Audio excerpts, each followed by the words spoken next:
Bienvenida, Rebeca, la sala es toda suya. Muchas gracias, Alexandra. Buenos días con todos ustedes. Un placer saludarlos y compartir con ustedes este tema de la enseñanza y el aprendizaje a través de proyectos. Este es un tema, a mí particularmente me apasiona trabajar con este tema. Porque es una manera, es una estrategia, es una metodología que permite un enfoque diferente para el trabajo con los estudiantes, pero también para nosotros los maestros. Y voy a contarles algunas ideas de por qué y cómo entendemos que trabajar por proyectos es bien desafiante para los estudiantes, pero también puede serlo para nosotros, los maestros. Lo primero que quiero compartir, ustedes saben que la metodología de proyectos no es una metodología nueva, es una metodología que viene de la escuela nueva, de principios de 1900, con esa idea de hacer, ¿no? De aprender a través del hacer, desde John Dewey, Kilpatrick, digamos, los padres, digamos, fundadores de esta metodología, pero viniendo un poquito más cerca de nuestros contextos, tomar los aportes de Perrenot, de Philippe Perrenot, que fíjense que él hace una distinción interesante, dice que un proyecto no son ejercicios escolares rutinarios, sino verdaderos problemas para resolver que conducen, dice él, a la adquisición de competencias. Entonces él habla de una actividad significativa, compleja, en la cual distintas acciones, distintos escenarios se ponen en juego, intentando o teniendo como propósito movilizar las capacidades y competencias de nuestros estudiantes. Él dice algo, fíjense en la última frase, haciendo cosas de verdad. Los proyectos tienen mucho que ver desde cómo yo lo voy a enfocar con el mundo que nos rodea, con los problemas que son problemas del mundo que nos rodea. También tomar para entender los fundamentos teóricos de por qué es importante trabajar con esta metodología, tomar los aportes de Jerome Bruner. Él tiene en su maravillosa producción el concepto de agencia y autoestima, ¿no? Entendiendo por agencia esa capacidad, ¿no? de organizarse, esa capacidad de desarrollar autonomía, ¿no? Y él dice que ni la autonomía ni la autoestima se desarrollan bajo un modo, dice, bajo un régimen de transmisión, de dirección única. Uno diría que no hay desarrollo de la autonomía en un estudiante que solamente se sienta pasivamente y escucha al maestro o al profesor. Entonces, las metodologías de proyectos están basadas en el desarrollo de un estudiante autónomo y un estudiante con alto desarrollo de su autoestima. Nosotros mirando más cerquita ahora nuestros contextos, con toda la intervención de las nuevas tecnologías, de la información, de la comunicación, estamos hablando de no solamente estudiantes autónomos, sino estamos hablando de estudiantes protagonistas, ¿no?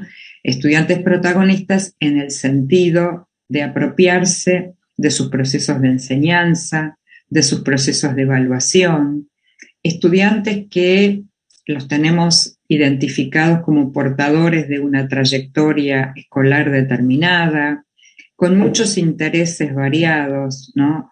En contexto, o sea, no pensamos en un estudiante genérico, sino pensamos en la diversidad de estudiantes que tenemos en nuestras aulas.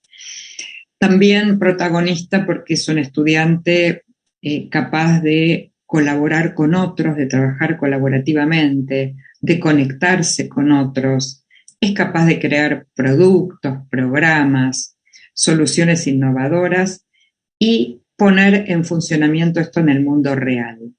Y nosotros entendemos que muchos de esos estudiantes ya están participando en este tipo de producciones fuera de la escuela. Estudiantes que graban tutoriales, estudiantes que inventan aplicaciones, que programan aplicaciones, estudiantes que desarrollan aprendizajes de manera autónoma, autogestionada. Y si bien esto no lo podríamos generalizar a todos los estudiantes, hay muchos estudiantes que ya lo están haciendo, sobre todo si pensamos en los adolescentes. Entonces, siempre la pregunta es cómo hacemos para que esos aprendizajes que ellos hacen por fuera de la escuela los puedan hacer adentro de la escuela. Como una de las competencias que ellos desarrollan tiene que ver con aprender con otros, con colaborar entre sí, Philippe Mérieux nos dice con mucha sabiduría que como todos los estudiantes son diferentes, no nos alcanza a reconocer que somos diferentes, sino lo que él plantea es que el desafío de las escuelas es cómo poner en conversación estudiantes que piensan diferente, que tienen modos de aprender diferentes, que tienen intereses diferentes, y él dice que si logramos poner en conversación esas diferencias, seguramente, dice, lograremos un mundo mejor y disminuirán las brechas sociales, ¿no? Y es un desafío interesante, casi diferente a lo que estamos habituados en las escuelas, que los estudiantes se reúnen en grupos con sus propios amigos, con los que en general piensan igual que él. Y aquí un señalamiento de Mérieux para el trabajo con proyectos, de cómo hacer trabajar diferente a trabajar juntos, a los que piensan diferente. Con estas ideas o estos conceptos de base para poder fundamentar teóricamente por qué vamos a trabajar con proyectos, voy a ir avanzando más en el cómo, ¿no? La primera pregunta que nos hacemos es cómo nace un proyecto, ¿no? ¿De dónde surge la idea? ¿La trae el maestro? ¿La trae el estudiante? Bueno, ¿cómo empezamos, ¿no? Entonces yo les voy a mostrar acá como algunos ejemplos de posibles nacimientos de proyecto. La primera idea de cómo nace un proyecto, por supuesto, viene del interés de niños, de niñas, de adolescentes por alguna pregunta que tienen, por algún tema de conversación que se genera en las aulas, y entonces docentes con una capacidad de escucha bien desarrollada están como atentos a sobre qué hablan, qué se preguntan, ¿no? Y muchas veces el proyecto se arma alrededor de una pregunta que surgió en el aula, de comentarios, de conversaciones entre los niños, que por supuesto después el maestro o la maestra articula con el diseño curricular, pero que el punto de partida es ese interés de los estudiantes. Un segundo modo de nacimiento de un proyecto es algún acontecimiento, ¿sí? Algún suceso, algo que sucedió. Puede ser en el lugar donde yo vivo, puede ser en el mundo. Uno podría decir, la pandemia fue un acontecimiento o es un acontecimiento, el cambio climático es un acontecimiento, por supuesto, también lo puedo plantear como desafío, problema, caso, ¿no? También un proyecto nace, muchas instituciones tienen el día de la familia, el día de la diversidad, el día del amigo, bueno,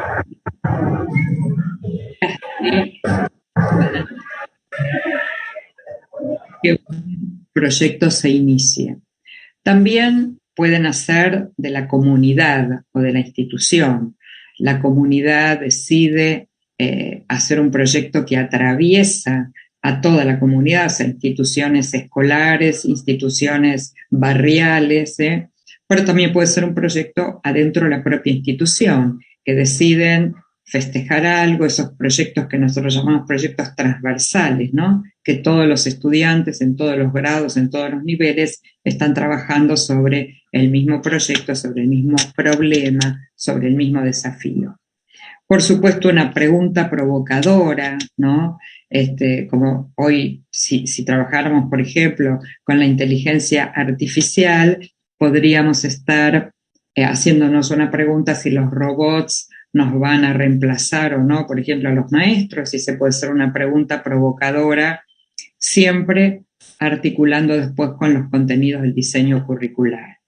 Entonces, lo que nosotros intentamos como maestros es que, sea cual fuera el punto de inicio de un proyecto, siempre tratar de que los estudiantes se apropien del proyecto, ¿no? Que se entusiasmen y se convierta en algo que sea significativo para ellos. Muchas veces nosotros, maestros, llevamos un proyecto, ¿no? No surgió de los intereses de los estudiantes, no es un acontecimiento de la institución, nosotros lo llevamos y nuestro desafío es cómo lograr que los estudiantes se entusiasmen con ese proyecto.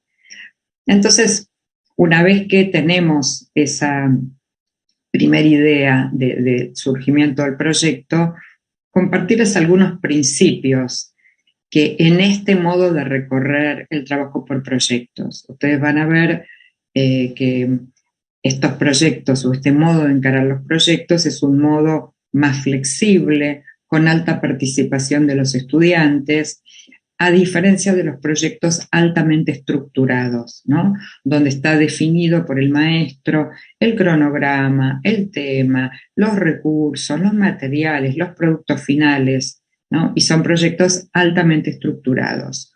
Yo voy a recorrer con ustedes acá proyectos que no están altamente estructurados, sino proyectos con altísima intervención y participación de los estudiantes. El principio 1 es considerar la referencia curricular, o sea, como les decía, sea cual fuera el inicio de un proyecto, nosotros, nuestra casi primer ejercicio es mirar la referencia curricular si es que no empezamos al revés, ¿no? Si es que no somos nosotros quien mirando el diseño curricular elegimos un tema, un problema, un caso para iniciar un proyecto.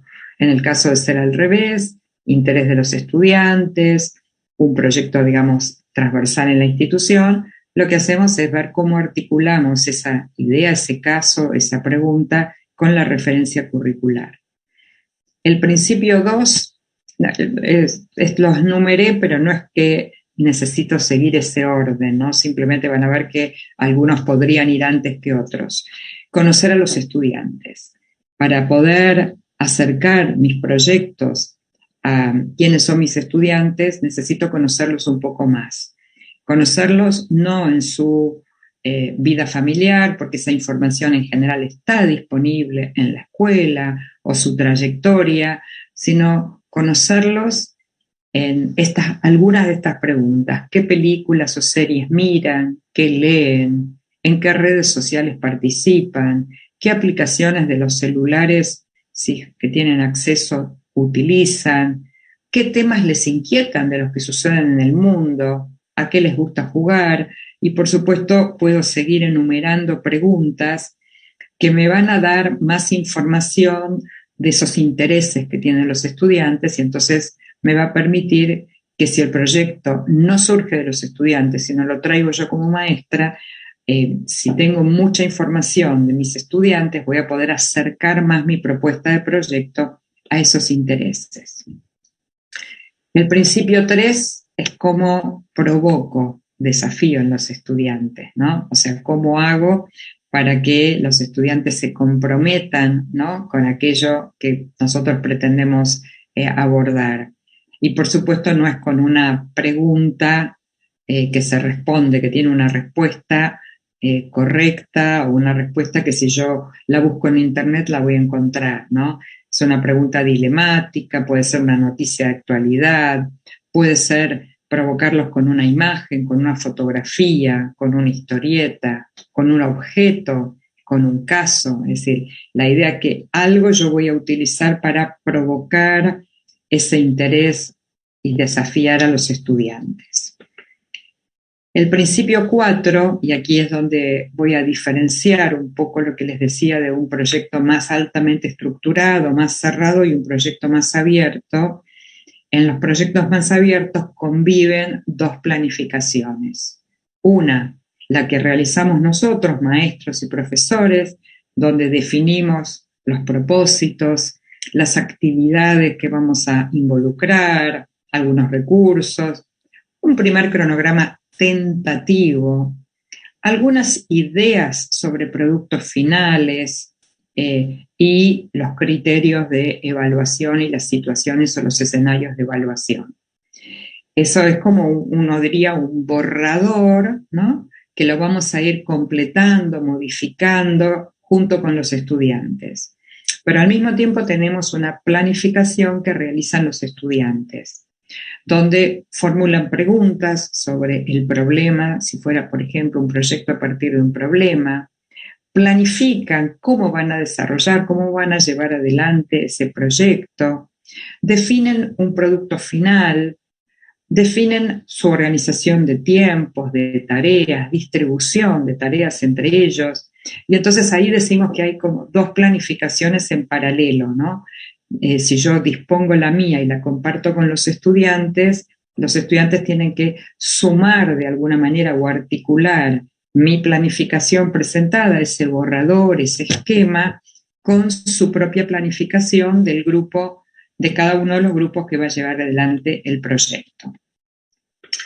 El principio 5 tiene que ver con anticipar, organizar esa tarea que los estudiantes van a encarar, y acá, a modo de guía, una lista de preguntas, por supuesto, pueden ser muchas otras más.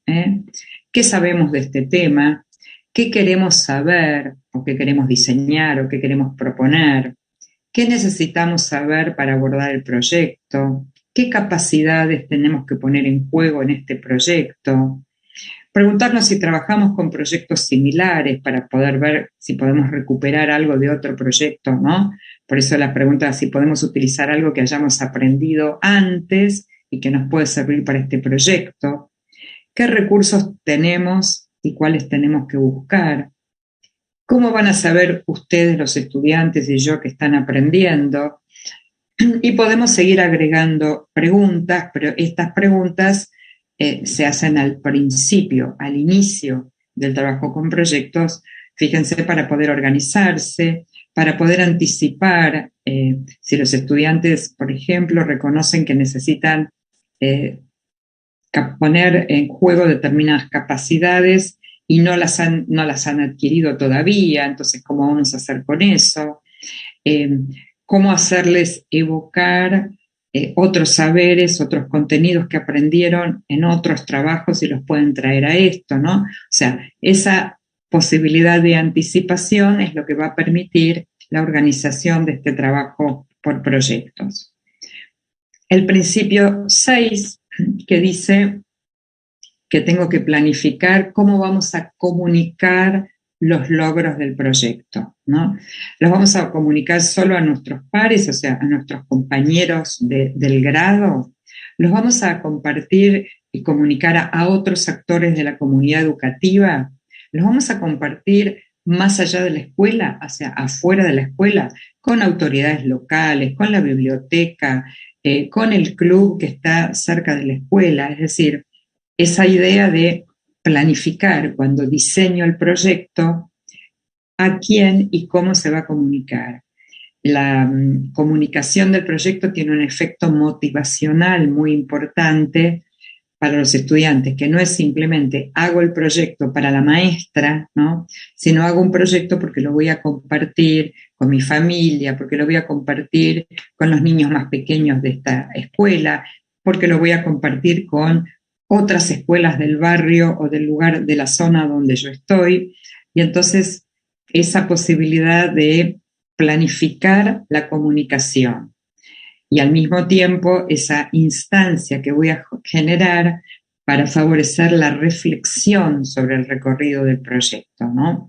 Ese proceso donde vamos a hacer una parada o dos paradas mientras vamos desarrollando el proyecto para que los estudiantes puedan ir pensando cómo están avanzando, qué tienen que mejorar, qué información todavía no encontraron, qué materiales o recursos les faltan, ¿no? Todo eso va a suceder en el campo de la evaluación formativa, ¿no? Mientras vamos avanzando. El principio 7 es qué tenemos que evaluar y cómo tenemos que evaluar, y nosotros acá tenemos dos tipos de evaluaciones. Vamos a evaluar el proyecto por un lado y los aprendizajes por otro.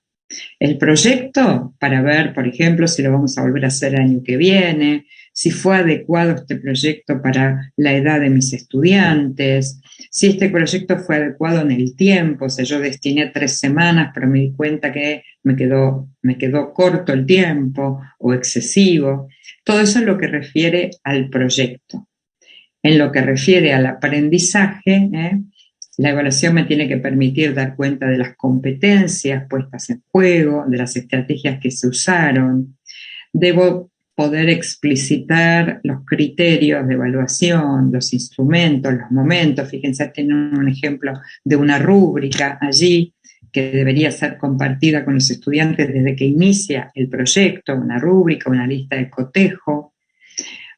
Tengo que ofrecer retroalimentaciones, tengo que poder hacer esas paradas como si estuviera yendo de viaje por una autopista y parar para cargar gasolina, para tomar un café, para ver si mi auto está en condiciones de seguir avanzando. Y eso lo hago durante el proceso, en lo que conocemos hoy como la evaluación formativa.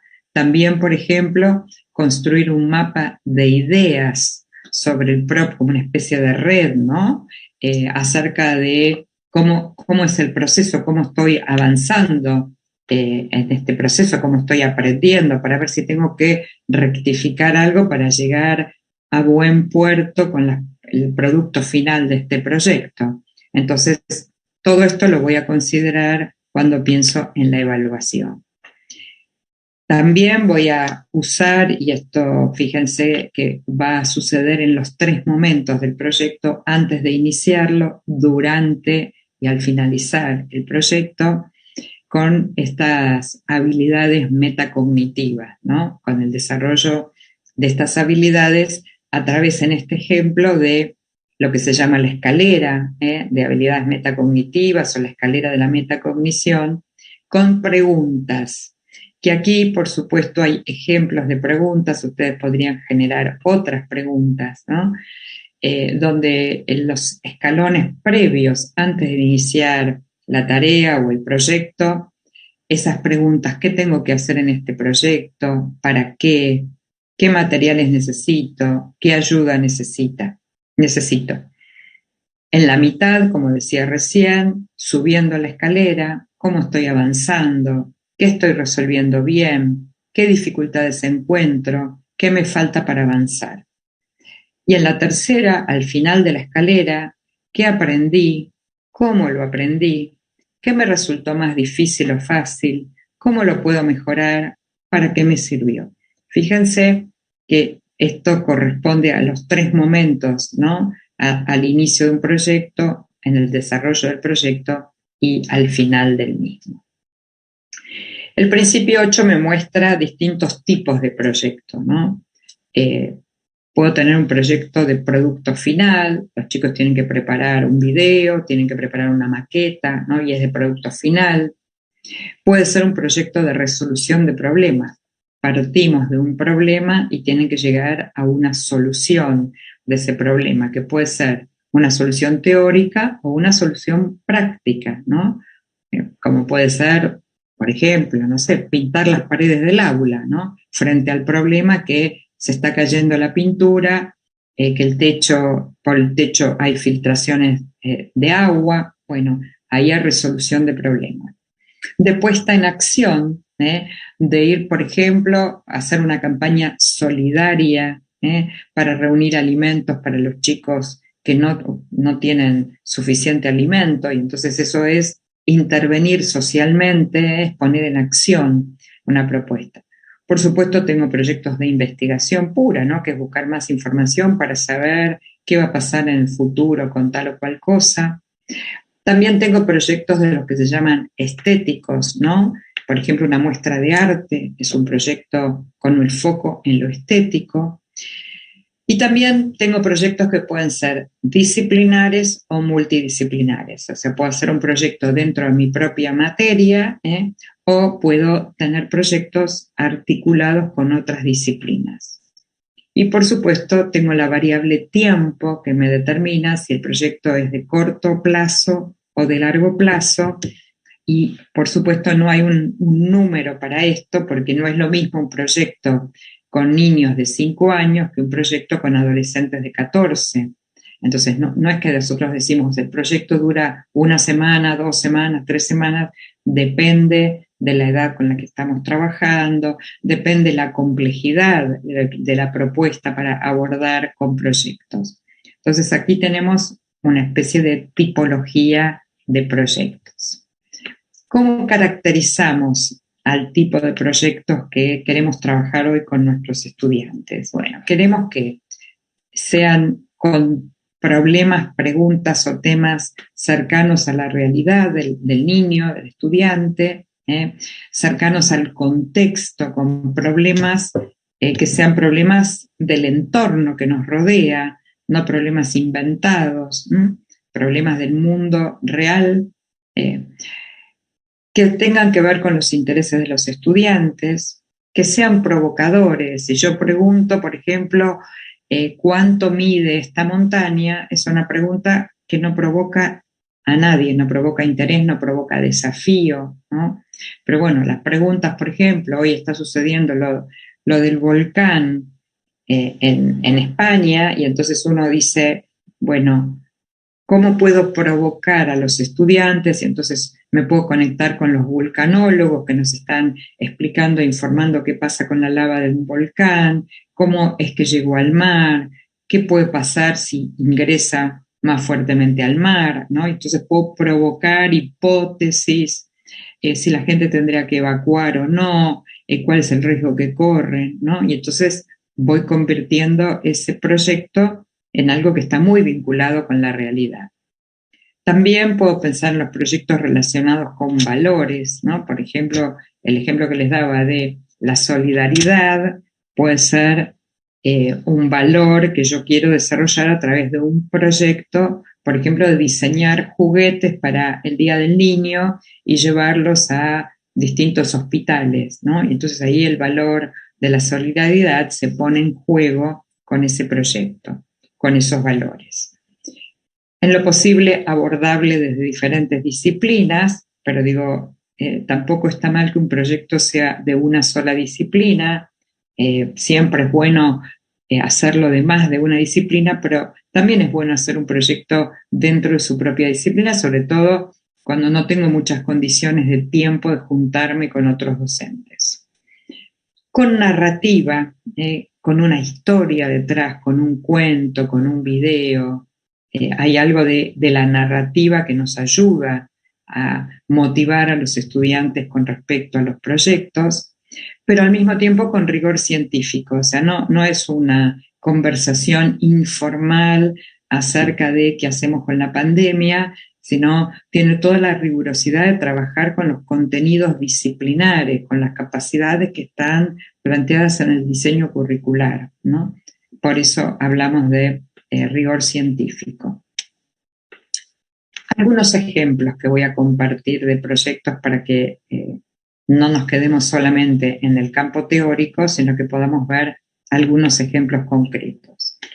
Este es un ejemplo, ahí tienen los nombres de las maestras que trabajaron en un proyecto que se llama Ciudades Visibles.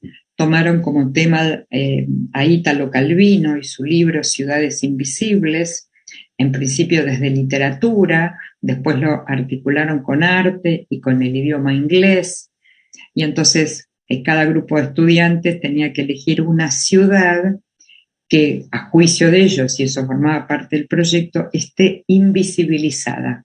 Vieron esas ciudades que nadie conoce, que nadie escuchó nombrar, bueno, y convertirlas en ciudades visibles. Entonces allí tenían algunas actividades que eran obligatorias para todos y tenían otras optativas.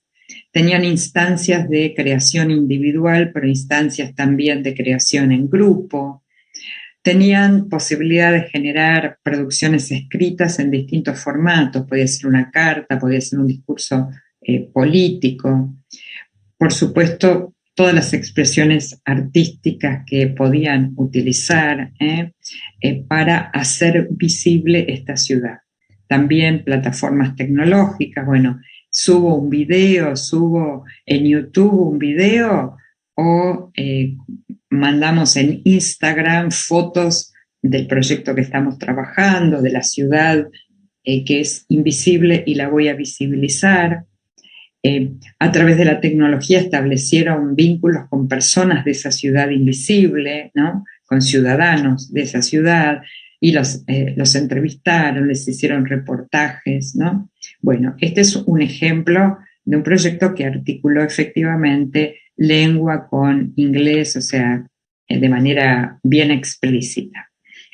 Aquí tengo otro tipo de proyecto, fíjense, con una pregunta que no tiene respuesta, que es una pregunta más de formular hipótesis, de investigar, ¿se puede acabar el agua del planeta? ¿No? Esa pregunta no tiene una respuesta, aún si yo googleo y la busco en internet, no hay una respuesta acabada, nadie puede afirmar y decir sí, se va a acabar el agua del planeta o no. Y entonces, a partir de esta pregunta puedo hacer un proyecto. Aquí les comparto, y aquí tiene el sitio web donde encontrar estos proyectos. Estos proyectos son para adolescentes. Hay proyectos de matemática, de lenguas sociales, naturales, tecnología, que están colgados en la página de UNICEF. Ahí ustedes tienen todos los datos. Y fíjense la pregunta, que es la pregunta que organiza el proyecto. ¿Cómo detectar mentiras? Es un proyecto de matemática. Cómo contar una historia de novela, un proyecto de lengua y literatura. ¿Quién se robó el dinosaurio? Un proyecto de ciencias naturales. Fíjense que el mismo proyecto, la misma pregunta ya desafía. No es una pregunta que dice vamos a estudiar los dinosaurios, ¿no? La pregunta es ¿quién se robó el dinosaurio? Con lo cual acá hay una trama, hay un relato que por supuesto es más provocativo como interés que si yo digo buen día, hoy vamos a estudiar los dinosaurios, ¿no? Estos son como ejemplos. Entonces, ¿cuál es el valor que le atribuimos a los proyectos? Bueno, que logra movilizar saberes y competencias, que provoca nuevos aprendizajes, que promueve la autoevaluación y la retroalimentación entre pares, que desarrolla la cooperación y la inteligencia colectiva, que desarrolla la autonomía y la capacidad de elegir cuando tienen opciones, ¿no? Como podría ser elegir la ciudad invisible para hacerla visible. Y el valor de los proyectos para conectar el aprendizaje en la escuela con el mundo real. Son todos valores muy relevantes que nos hacen elegir esta metodología para la enseñanza.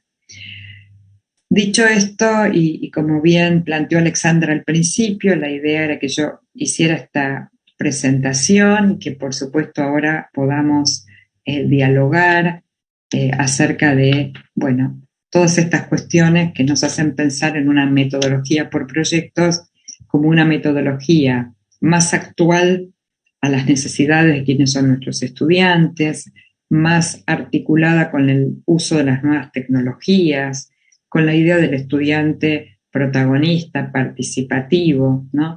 Con la posibilidad de incluir temáticas que nos preocupan del medio ambiente, del mundo que nos rodea. Así que muchas gracias en principio por la escucha y por supuesto dispuesta a conversar con ustedes sobre sus inquietudes. Muy bien, buenos días. Buenos días. Doctora Rebeca Dijovich, buen día a todos. Una pregunta quizá sencilla, ya la hemos escuchado, pero quizá para algunos falta aclarar.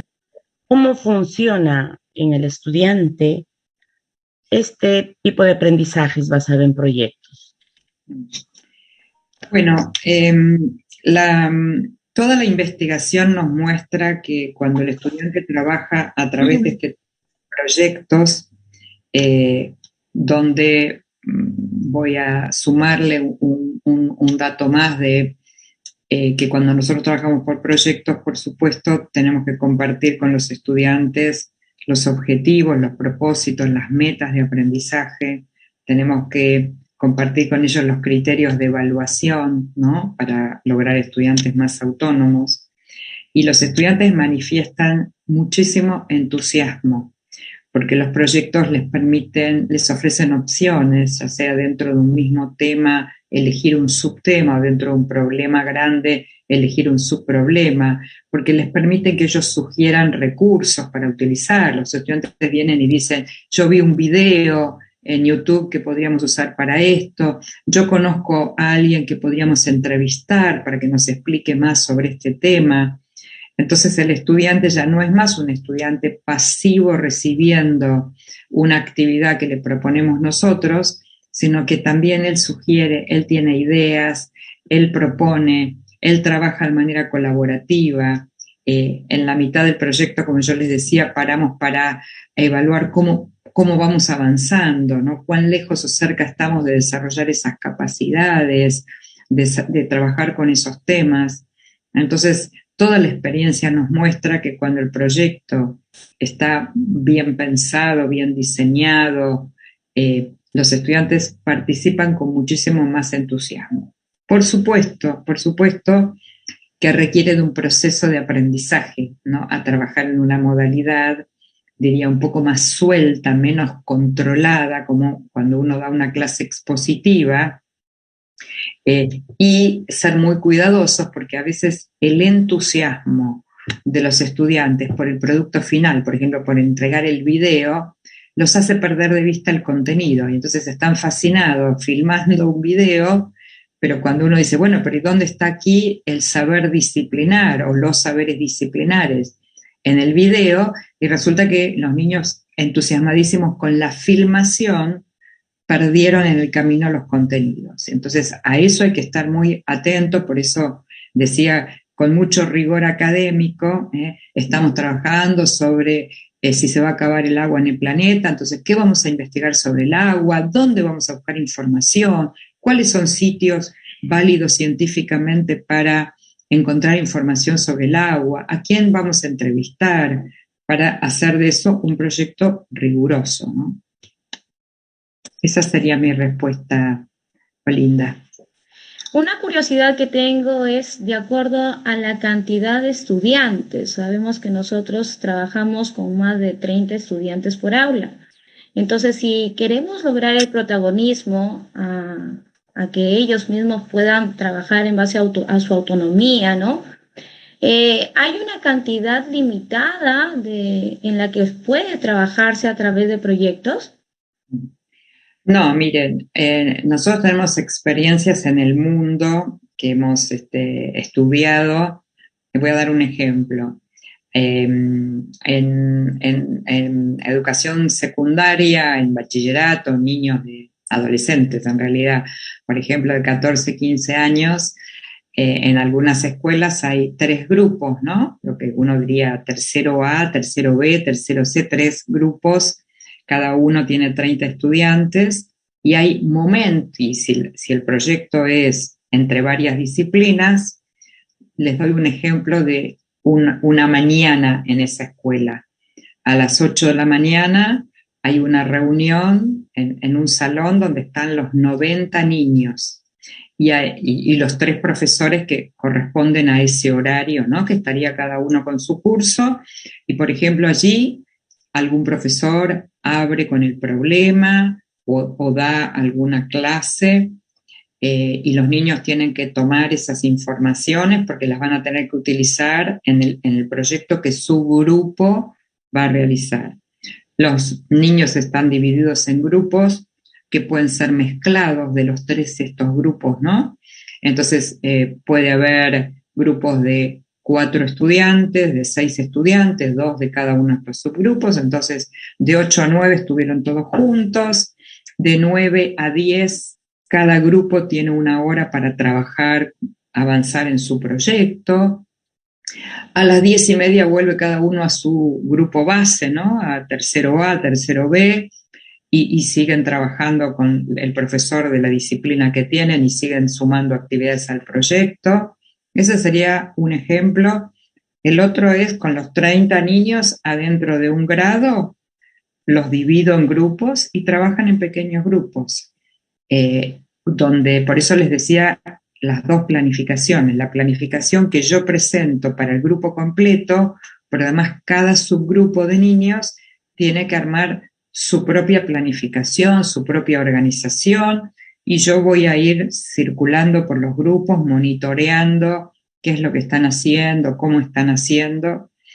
Eso, que lo cuento así, parece fácil, pero obviamente requiere que los niños aprendan a trabajar en grupos, colaborativamente, requiere que los niños aprendan a desarrollar autónomamente una cantidad de capacidades, ¿no? O sea que cuando yo dispongo el trabajo por proyectos, sé que hay un tiempo que voy a tener que enseñar a trabajar por proyectos, más allá de el contenido o de las disciplinas que estén involucradas.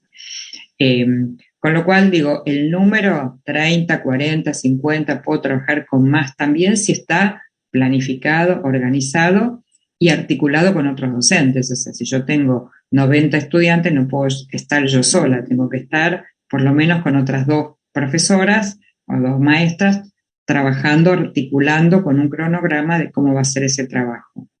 Y hay resultados excelentes. También, y con esto voy a terminar la pregunta, también cuando yo divido a los niños para trabajar en grupos, en un proyecto, siempre cuando estamos más al final del proyecto, hay una actividad que hacen de manera individual, porque yo también necesito ver el aprendizaje individual, el avance individual. Entonces tengo un montón de actividades, propuestas grupales, pero tengo también algunas individuales. Dentro del mismo proyecto, ¿no? Le pido, por ejemplo, bueno, todo el grupo tiene que leer un texto que va a aportar información al problema, a la pregunta si se puede acabar el agua del planeta, y yo le voy a pedir, por ejemplo, a cada uno que individualmente escriba su opinión personal o que busque una fuente de información que a él le resulte confiable sobre el tema, y eso es un ejercicio individual, cada uno tiene que buscar su fuente de información. Y como estos ejemplos puedo pensar otros donde voy a pedir que respondan también de manera individual. ¿Está bien? Mi pregunta viene, nos comentaba usted que el interés para poder iniciar este proyecto inicia de los niños, ¿no? Pero en el caso, por ejemplo, suscita que en el aula todos tienen preguntas, todos levantan la mano y todos quieren desarrollar, ¿no?, o trabajar la idea que ellos tienen. ¿Se podría trabajar 2 proyectos al paralelo? Viene a ser mi pregunta. ¿Sería recomendable trabajar 2 proyectos o no? ¿O en qué tiempo sería prudente no trabajar uno, después trabajar el otro? ¿Cómo sería en este caso? Porque los niños siempre quieren participar, ¿no? Y quieren que siempre sus ideas sean tomadas. Esa es mi pregunta. Sí, muy bien. Lisette, nosotros, por supuesto que siempre queremos tomar todas las ideas de los niños, pero no todo es imposible. Si hay 30 niños con 30 ideas, ahí hay un trabajo bien desafiante para nosotros maestros, ¿no? Que es tomar todas esas ideas de los niños y volver a casa, digamos, y hacer un ejercicio de, les voy a decir, yo muchas veces lo hago, tomo todas las ideas y me armo una especie de red o mapa conceptual, ¿no? Y entonces van a ver que uno va encontrando conexiones, ¿no? Porque lo que dijo este niño tiene que ver con lo que dijo este otro y además con el diseño curricular, ¿no? Por supuesto, como referente. Y se van armando. Entonces, de todas las 30, volvemos con a lo mejor 5 propuestas, no de 5 proyectos diferentes, porque la temática es la misma. Supónganse que estamos trabajando con lo del agua, ¿no? Entonces, volvemos con esas preguntas reagrupadas, ¿no? De tal modo que los niños las tomen y de verdad sean sus propias preguntas, porque muchas veces preguntan parecido, porque muchas veces miran, por ejemplo, a mí muchas veces me ha sucedido observando alguna clase que con el tema del agua, por ejemplo, algunos quieren trabajar con los peces en el agua y otros quieren trabajar con ríos o mares, y otros quieren trabajar con el agua en el cuerpo humano, ¿no? Entonces, bueno, justamente esa posibilidad de ir juntando, ¿no? Si yo trabajo con el agua potable y el agua no potable, lo puedo vincular con la alimentación. Y si yo trabajo con los animales que están en el agua, puedo articular con la diferencia entre un río y un mar, o sea, ahí hay un desafío para nosotros, maestros, digo, muy interesante, porque probablemente yo no encuentre respuestas a sus preguntas tal cual textuales en el diseño curricular. Tengo que hacer un ejercicio como de ingeniería, digamos, ¿no? Y es posible. No haría mucha dispersión en el sentido, no tendría 10 proyectos al mismo tiempo, simultáneamente, ¿está bien? Voy a tratar de hacer este ejercicio de unificar. La segunda cosa que hago es, si alguna pregunta no quedó incluida porque es muy diferente, sí le voy a dar a ese niño la oportunidad que su parte individual sea siguiendo esa pregunta, ¿está bien? O sea, él participa en el grupo con todo, pero en esa parte que yo siempre les propongo hacer algo individual, a él le voy a dar oportunidad de que eso individual lo elija él, o sea su pregunta. Y a los otros niños les voy a pedir yo una tarea específica, ¿no? Y a él le voy a permitir que, bueno, que vaya por su pregunta. Esas son las dos maneras que tengo de hacerlo. Y nos han formulado una pregunta también vía Facebook. ¿Cómo realizar el trabajo por proyectos con los estudiantes que aún no han desarrollado su autonomía? Bueno, cuando yo estoy con estudiantes con bajísimo nivel de autonomía, yo voy a hacer una planificación un poco más estructurada, ¿se entiende? O sea, para llegar a una planificación donde los estudiantes sean muy protagonistas, es cuando los estudiantes han adquirido algunas habilidades de autonomía. Entonces, por ejemplo, con bajo nivel de autonomía, yo les voy a dar para elegir 2 recursos y que elijan uno de los 2. Si estuviera con estudiantes de mucha autonomía, voy a decir, traigan los recursos que ustedes encuentren, por ejemplo. ¿Se entiende la diferencia?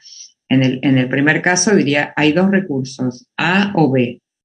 En el otro día, busquen recursos, yo también voy a proveer algunos, pero van a tener acá para elegir entre, supónganse, 6 o 7, en el caso de los recursos. En el caso de productos finales de un proyecto, cuando no hay mucho grado de autonomía, pues les voy a decir, bueno, pueden hacer una maqueta o pueden hacer, supónganse, un video. Cuando tienen alto grado de autonomía, digo, tráiganme propuestas de qué producto final les parece que van a poder usar para mostrar lo que aprendieron en este proyecto. ¿Se entiende? O sea, en lugar de ofrecer tan abierto y con altísimo grado de aportes de parte de los estudiantes, voy con más definiciones de mi parte y voy ofreciéndoles opciones de a poquito, ¿no? Eligen A o B, eligen azul o rojo, porque esa también es una manera de ganar autonomía, ¿no? Y después les puedo siempre preguntar esas preguntas que hacemos de habilidades metacognitivas, bueno, ¿por qué elegiste A? ¿Qué te gustó de haber elegido A? ¿No? ¿O por qué elegiste B? Para que ellos empiecen a desarrollar conciencia más metacognitiva para llegar a la autonomía.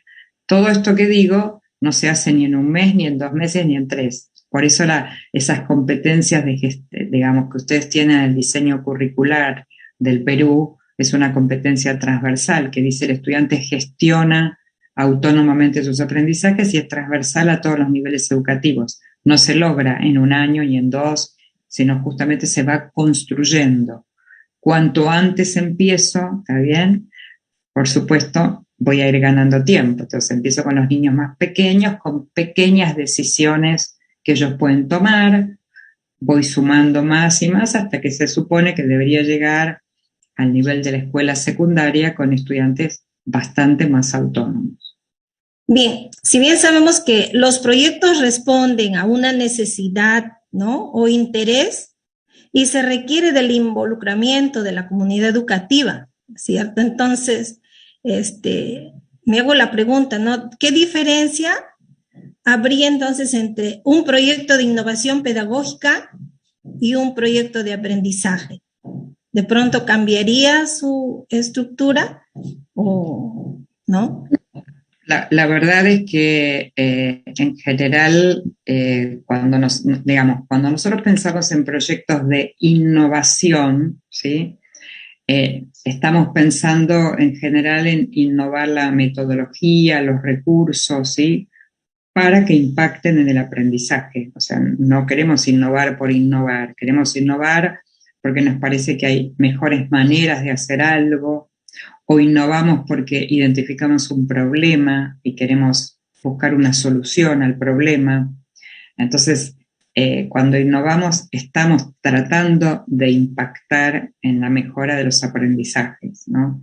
Entonces, para mí, desde esa perspectiva, yo no puedo pensar en la innovación sin pensar en que impacte en la mejora de los aprendizajes o de la enseñanza o de la evaluación. O sea, es muy difícil que uno en abstracto piense, bueno, esta sería una innovación maravillosa y no pienso, no analizo qué es lo que va a mejorar eso.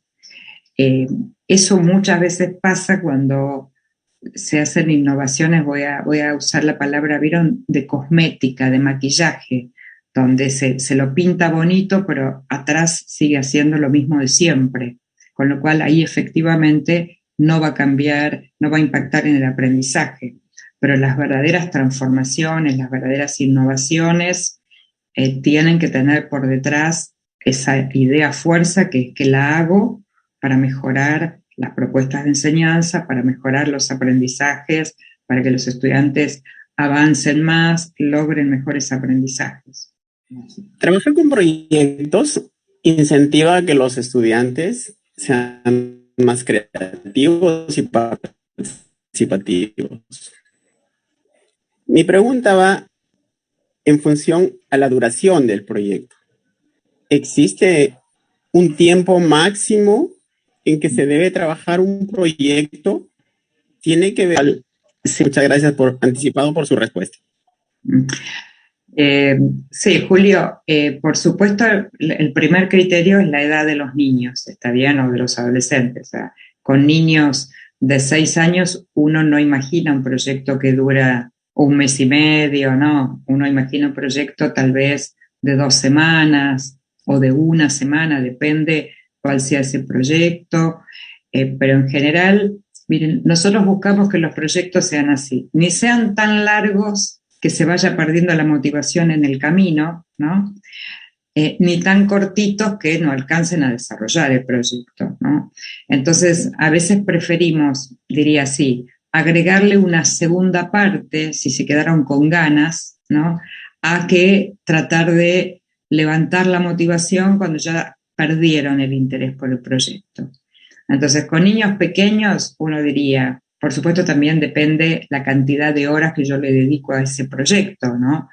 Una cosa es, yo estoy trabajando, supónganse, una semana completa, toda la semana con un proyecto, y otra cosa que si yo voy a trabajar 2 horas por día durante una semana en ese proyecto, ¿no?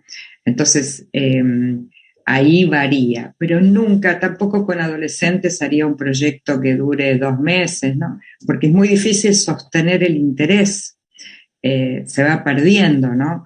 Además, por ejemplo, no es lo mismo si el proyecto es de una sola área o disciplina que si hay involucradas varias, ¿no? Entonces, eso también difiere. No es lo mismo si el proyecto es un proyecto transversal de toda la institución y de todo el año. Por ejemplo, este es el año de la solidaridad. Entonces, se hacen distintas acciones a lo largo de un año, pero no todos los días ni todas las semanas. No sé si me explico cómo hay diferentes criterios para tomar la decisión de cuánto dura un proyecto. Si es institucional y es transversal, puede durar todo el año, pero no con la frecuencia de todos los días ni todas las semanas. No puede haber hitos. Hay un hito en marzo, uno en abril, uno en mayo, y son hitos, ¿no? Que articulados entre todos termina a fin de año con un festival, supónganse, donde los niños presentan sus bandas de música, las letras de sus canciones escritas por ellos. Bueno, y eso probablemente lleva todo el año. Ahora, si yo hago un proyecto de investigación sobre el tema de cambio climático con adolescentes probablemente en 12, y es interdisciplinar, tal vez me tomo 2 semanas donde varias materias están participando de este proyecto y me lleva 2 semanas, tal vez 3 o 2 semanas y media, ¿no? Le estoy mostrando que hay como mucha variedad de criterios para considerar. No sé si esto le aclara a Julio la pregunta. Continuamos entonces ahora con preguntas que nos han hecho llegar a través del chat del Facebook de nuestra institución educativa.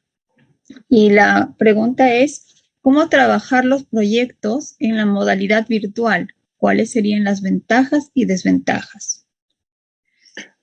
Bueno, ventajas y desventajas tenemos muy bien, como todas las cosas, en todas las decisiones que tomamos.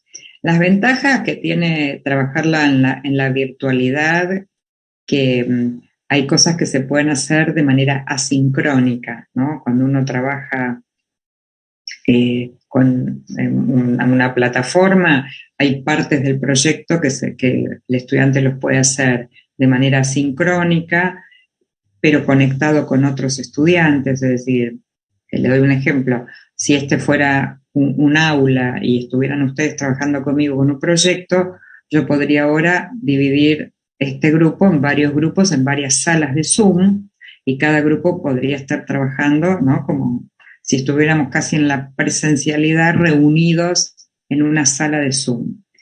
Y entonces, y articular lo sincrónico con lo asincrónico. Si tengo posibilidad de tener una modalidad híbrida, o sea, de tener algo presencial y algo virtual, que es como está sucediendo ahora, por lo menos en muchos de los países, hay momentos del proyecto que es más valioso si lo puedo hacer presencial. Por ejemplo, la apertura del proyecto, ese primer encuentro donde compartimos los intereses, les compartimos con los estudiantes los objetivos que tienen que alcanzar, los criterios de evaluación. Si lo puedo hacer presencial, muchísimo mejor. Les veo las caras a los niños, saldamos todas las dudas que hay y demás. Si puedo hacer en la mitad del proyecto esa parada para ver cómo están avanzando de evaluación formativa, la haría presencial. Y por supuesto la presentación del proyecto depende a quién se la haga, ¿no? Pero si fuera interno dentro de la propia institución o con las familias, trataría de hacerlo presencial. En el medio, entre estos 3 encuentros, perfectamente podríamos trabajar en la virtualidad si fuera el caso. De preferir, bueno, creo que la mayoría de nosotros nos hemos formado para ser maestros presenciales, con lo cual uno preferiría la presencialidad. Sabemos que no es lo mismo la presencialidad que la virtualidad, pero que sí es posible trabajar. De hecho, bueno, hace 1 año y medio que venimos trabajando en modalidad virtual y en muchos lugares trabajando por proyectos, ¿no? Esos que yo les compartí de matemática, que les puse el link de la página de UNICEF, se han hecho todos en virtualidad con estudiantes de escuela secundaria. Se hicieron el año pasado y se están haciendo este año en modalidad, diría, casi 100% virtual. La profesora nos ha hablado de diferentes tipos de proyectos, la cual también nos explicó de dónde partir, ¿no? Mi pregunta es, ¿cómo podemos articular las competencias de las diferentes áreas en los proyectos de aprendizaje? Y la segunda pregunta, también, disculpen, aprovechando la ocasión, es cómo retroalimentar y hacer la metacognición en este tipo de aprendizaje virtual. Muchas gracias por su respuesta. No, al contrario, Miguel. Empiezo por la segunda. La retroalimentación en modalidad virtual la hacemos con varios de los instrumentos que venimos usando en la virtualidad, como son las rúbricas, los protocolos, las listas de cotejo, Esos son los instrumentos que estamos usando para ofrecer retroalimentación oral, escrita, a través del chat del celular, a través, digamos, de la plataforma que podamos tener. Estamos usando esos instrumentos para ofrecer retroalimentación y esos mismos instrumentos para que los estudiantes también desarrollen habilidades de autoevaluación, ¿no? Que también forman parte de la evaluación formativa. Y también la retroalimentación entre pares. Todo esto lo estamos haciendo con protocolos, listas de cotejo, rúbricas, sin inconveniente. Con respecto a la pregunta de la articulación de las capacidades, nosotros siempre trabajamos con capacidades que, si fueran de varias disciplinas, lo primero que tienen que hacer los profesores es juntarse para decidir cuáles son esas capacidades que son posibles de articular, ¿no es cierto? Por ejemplo, en lengua materna ustedes tienen una capacidad, una competencia, que dice comunica sus ideas en lengua materna o algo así, me la estoy acordando de memoria, digamos. Seguramente la capacidad de comunicar ideas en lengua materna no responde solo al área de comunicación, también responde al área de ciencias sociales, también responde al área de ciencias naturales, también responde al área personal, ¿se entiende? O sea, porque yo tengo que comunicar mis ideas acerca de lo que estoy aprendiendo en cualquier disciplina. Entonces, ahí cuando decidimos trabajar en conjunto, lo que tenemos que hacer es mirar capacidades y competencias de cada una de las áreas y ver dónde podemos articular o si alguna se convierte como más transversal para las demás. Ese es un ejercicio también y un desafío para nosotros, ¿no? Porque no está diseñado el currículum articuladamente entre disciplinas, sino es un ejercicio y un desafío también interesante que tenemos nosotros para hacer. Quien nos pregunta si en el proyecto se trabaja solamente algunas áreas, ¿cómo se podría desarrollar las áreas que no son afines a ese proyecto? Bueno, en principio uno tiene que saber que las metodologías activas no son solo los proyectos, trabajar con problemas, trabajar con casos, también son metodologías activas y entonces uno puede estar trabajando con proyectos en algunas áreas y con un caso específico en otra o con un problema en otra, es decir, eso como principio general, digo.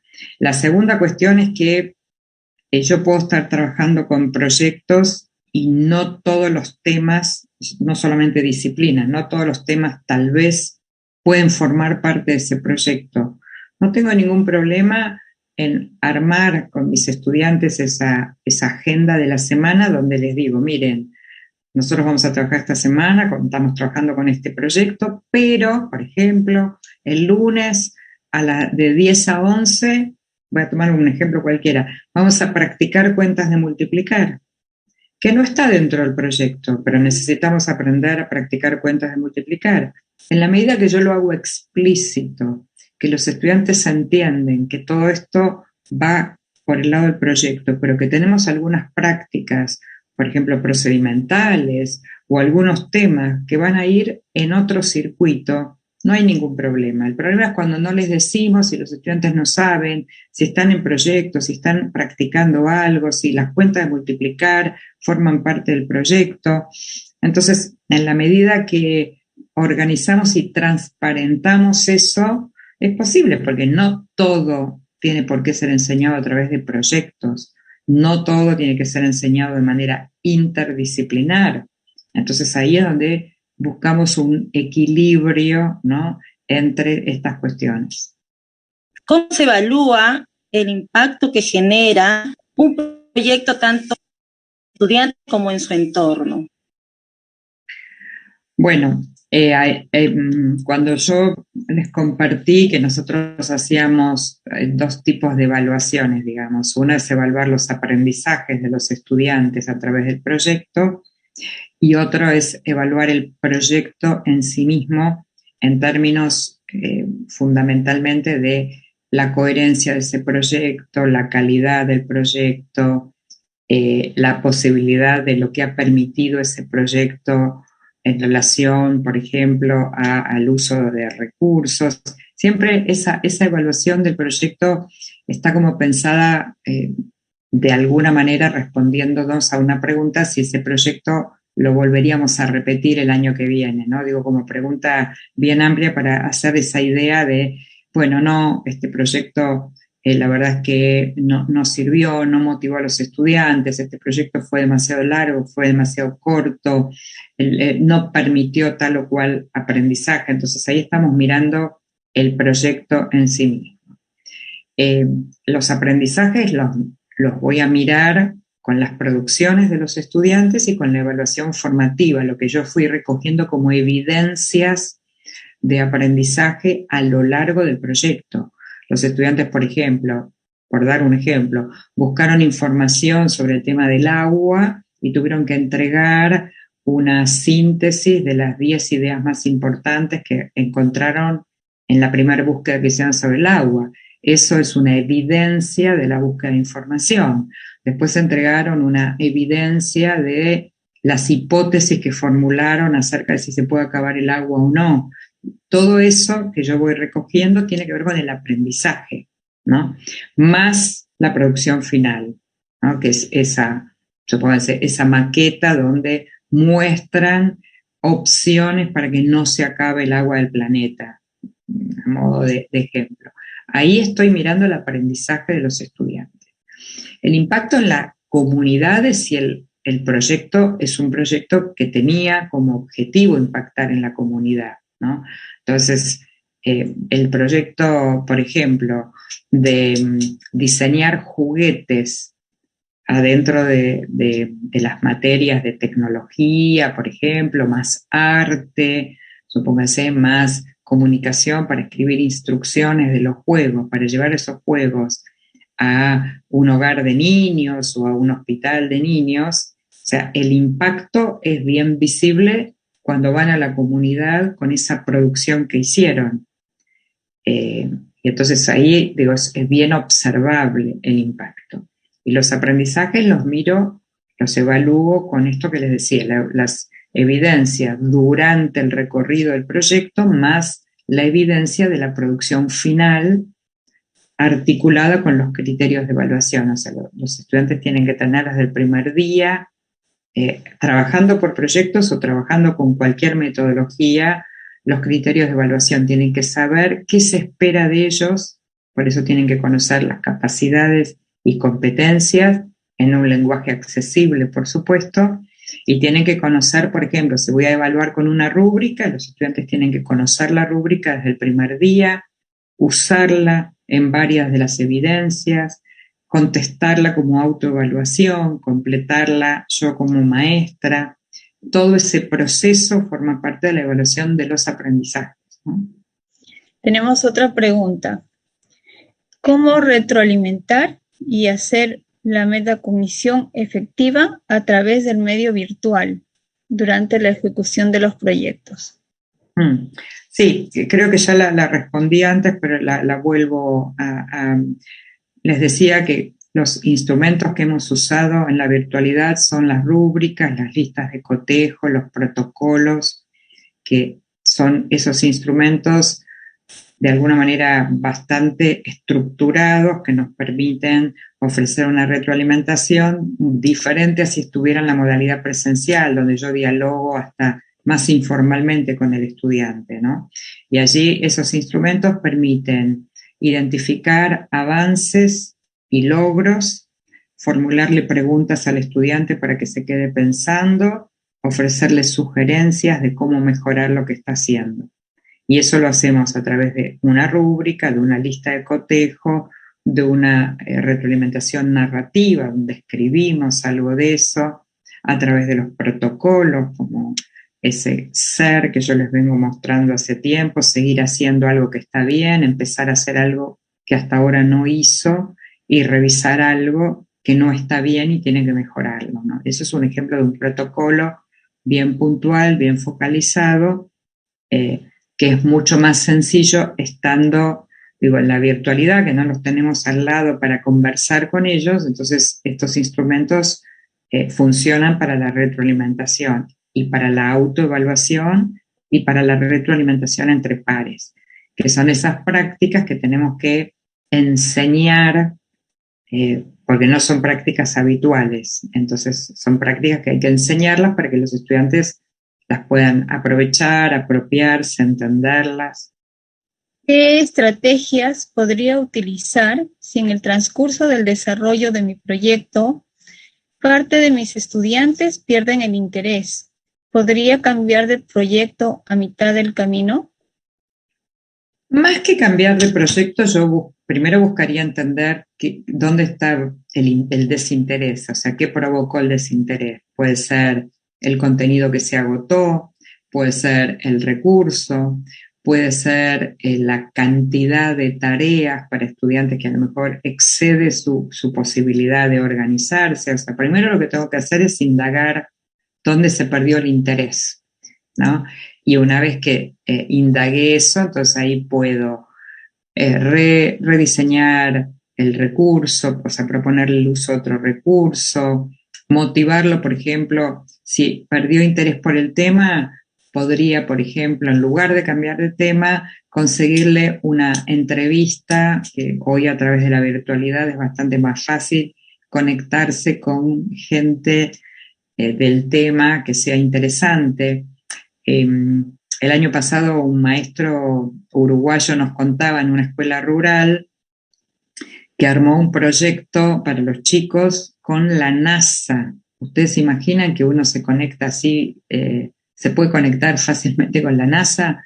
Bueno, el interés imagínense, de los niños de una escuela rural conectándose a través del Zoom o del Meet, de lo que fuera, dialogando con alguien de la NASA que les explicaba algo de la Tierra, los cohetes, la Luna, los planetas. Bueno, digo, esa puedo tenerlo planificado, pero si no lo tengo planificado sería una intervención sobre el contenido que de alguna manera entre de manera disruptiva, ¿no? En el ejemplo que yo les mostraba de ciudades visibles, ¿no? Pasó mucho de esto el año pasado, donde los chicos habían elegido, por ejemplo, alguna ciudad que para ellos era invisible, porque es chiquitita, porque nadie la conoce, porque está lejos, y a través de Facebook, de Instagram y de las redes, lograron comunicarse, por ejemplo, con gente que vive en ese lugar. Imagínense la experiencia, uno está investigando un pueblito, no sé, en el norte de África, y logran conectarse con un adolescente o con una familia que vive allí. Bueno, eso genera una motivación que vuelve a conectar al niño o al adolescente si perdió la motivación o el interés desde el punto de vista del contenido. Lo que no haría es cambiar el proyecto, ¿no? Porque los alumnos tienen que aprender que los proyectos tienen que empezarse y terminarse, que hay una rendición de cuentas sobre el proyecto y que en todo caso, si los alumnos quisieran cambiar, supónganse, tendrían que justificar muy bien, con fundamento, ¿no? Porque me aburrí o porque no me gustó. ¿Cuál sería el fundamento? Bueno, porque no encuentro más cómo fundamentar esta hipótesis, porque no hay más investigación. Entonces uno ahí podría acceder a hacer un giro, pero simplemente porque perdí el interés, bueno, busquemos el origen de la pérdida de interés y veamos cómo podemos reponer de alguna manera eso, ¿no? Tenemos una pregunta más. ¿De qué manera podemos implementar un aprendizaje basado en proyectos para que sea relevante? La pregunta es sobre la temática o sobre la metodología. A ver, no me quedó clara, Alexandra. Vuelvo a leer. ¿De qué manera implementar un aprendizaje basado en proyectos para que sea relevante? La implementación del proyecto, me parece. Sí, para mí les diría, el mayor tiempo que uno le tiene que dedicar a la planificación de un proyecto es la pregunta o el problema que va a dar origen al proyecto. ¿Se acuerdan de esa diapositiva que yo les mostré que decía, bueno, si el proyecto parte del interés de los niños o uno trae un problema de la vida cotidiana, para mí ahí hay una clave, porque después recursos, hay muchos recursos, hoy tenemos en las redes de todo tipo de recursos. Para mí hay el momento más, diría, más desafiante es encontrar esa pregunta, ese problema, ¿no? Que de alguna manera despierte la motivación y alrededor del cual se estructura todo el problema. A veces la pregunta puede ser o el problema puede ser un video, ¿no? Yo traigo un video mostrando, por ejemplo, los desastres climáticos y eso lo que genera y abre la posibilidad de hacer un proyecto. Y bueno, frente a este video que estamos viendo, ¿no?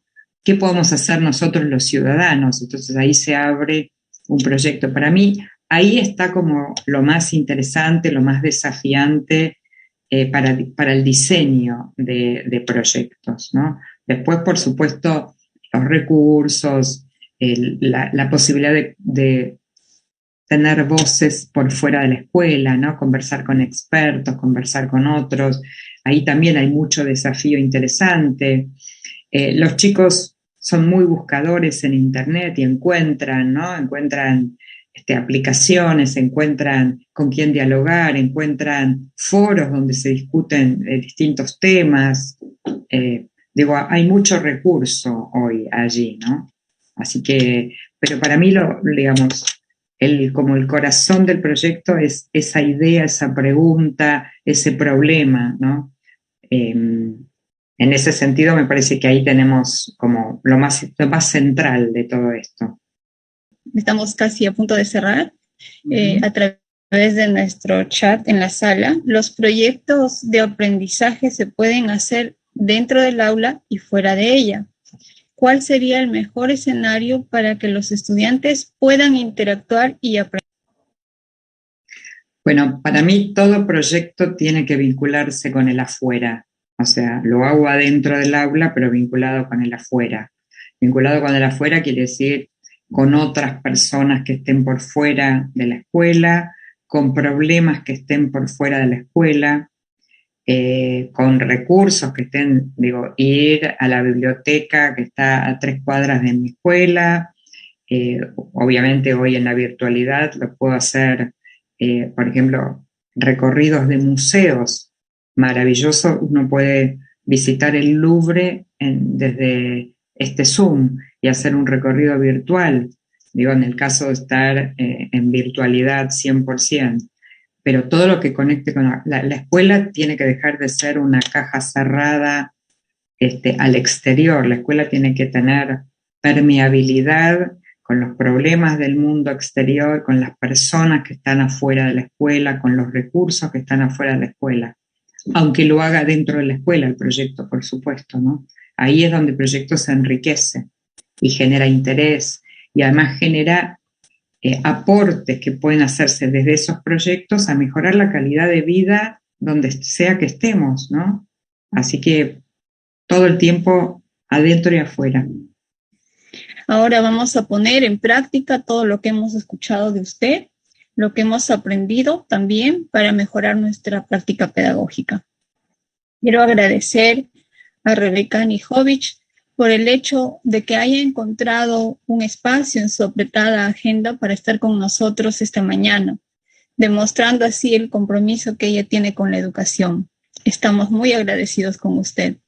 Bueno, en principio, nuevamente gracias a ustedes por la invitación, gracias a Alexandra por la amabilidad con la que fuimos conversando todos estos meses y la calidez, porque yo me siento bienvenida por la escuela de ustedes, por la institución de ustedes, así que les agradezco muchísimo, les mando un enorme abrazo y ojalá pronto esto sea presencial y no virtual y que efectivamente podamos mirarnos las caras y conversar sobre todo esto que nos ha sucedido, que nos ha desafiado, que nos sigue desafiando. Así que de mi parte, muchísimas gracias, un abrazo enorme a cada uno de ustedes.